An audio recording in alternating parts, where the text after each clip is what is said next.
I used to believe my mom was the kind of person who had no secrets. She was gentle, predictable in her routines, and the kind of woman who smiled even when her world seemed small. We lived in a quiet town, one of those places where everyone knows your name and gossip spreads faster than the wind. After my father passed away, it was just the two of us. I remember every morning she'd hum the same tune while making breakfast, a soft, haunting melody that I never recognized, but always comforted me. Now I realize that song might have meant something. Something from her other life. It all started the day I went to clean out her attic. Mom had been gone for 3 months. I thought I was ready to face her things, ready to finally let go.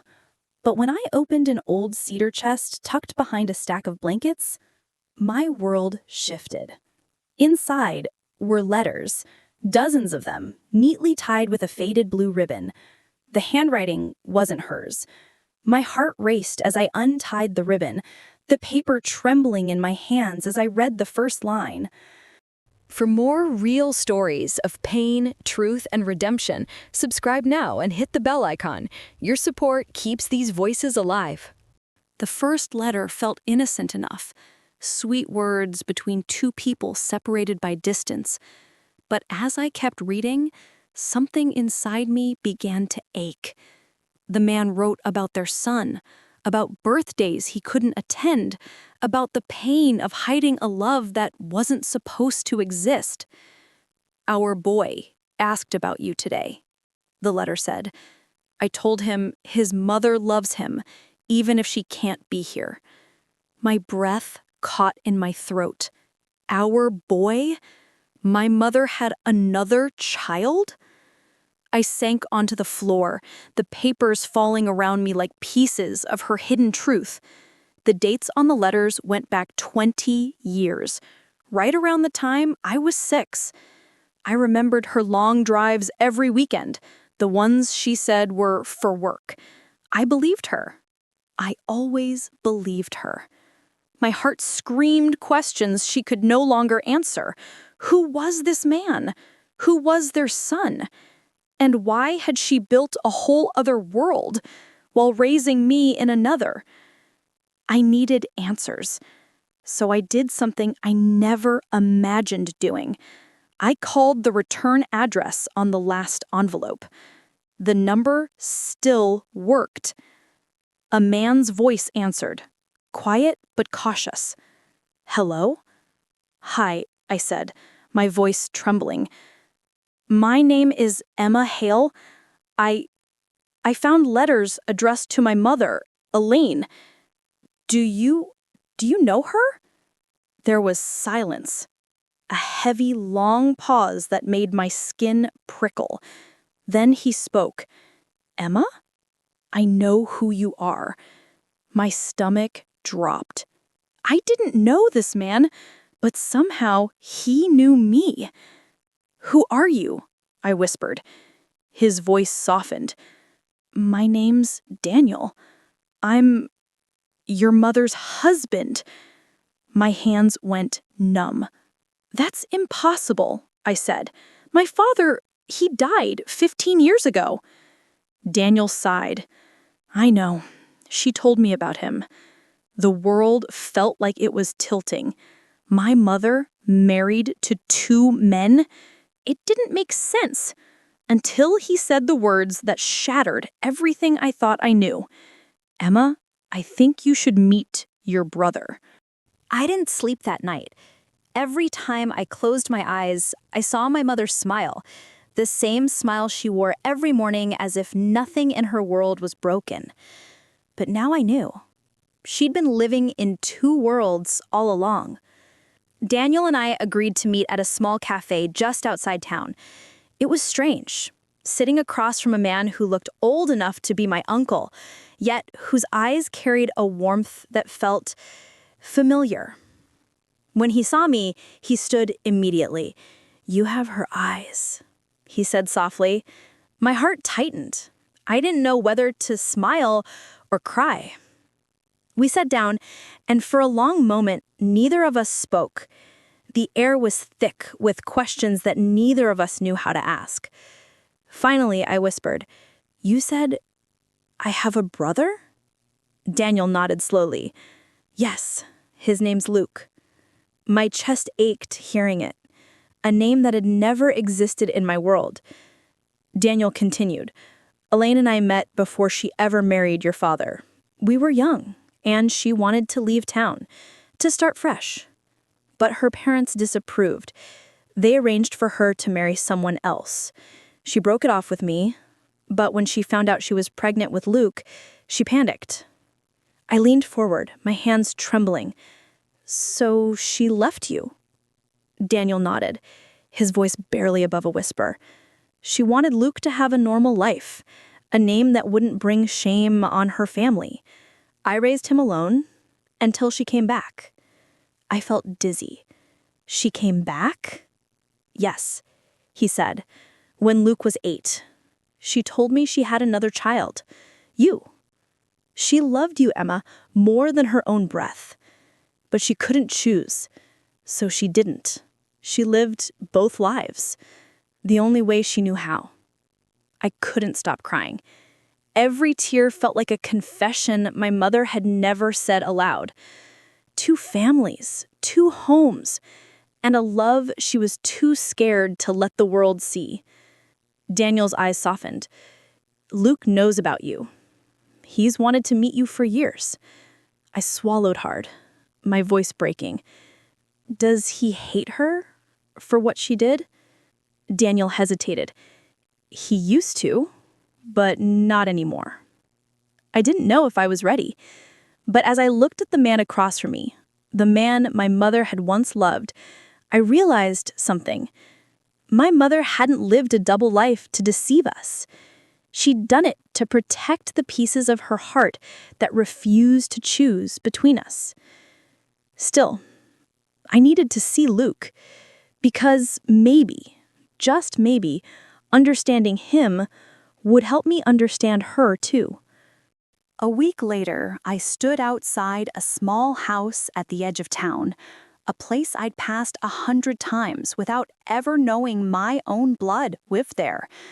My hands trembled as I gripped the porch railing, staring at the chipped blue paint, the quiet wind chimes swaying in the breeze. Daniel's words echoed in my mind. "He's nervous too, Emma." The door opened, and there he was. Luke looked about my age, maybe a year younger. His hair was darker than mine, but his eyes, they were our mother's. For a moment, we just stood there, 2 strangers connected by a ghost.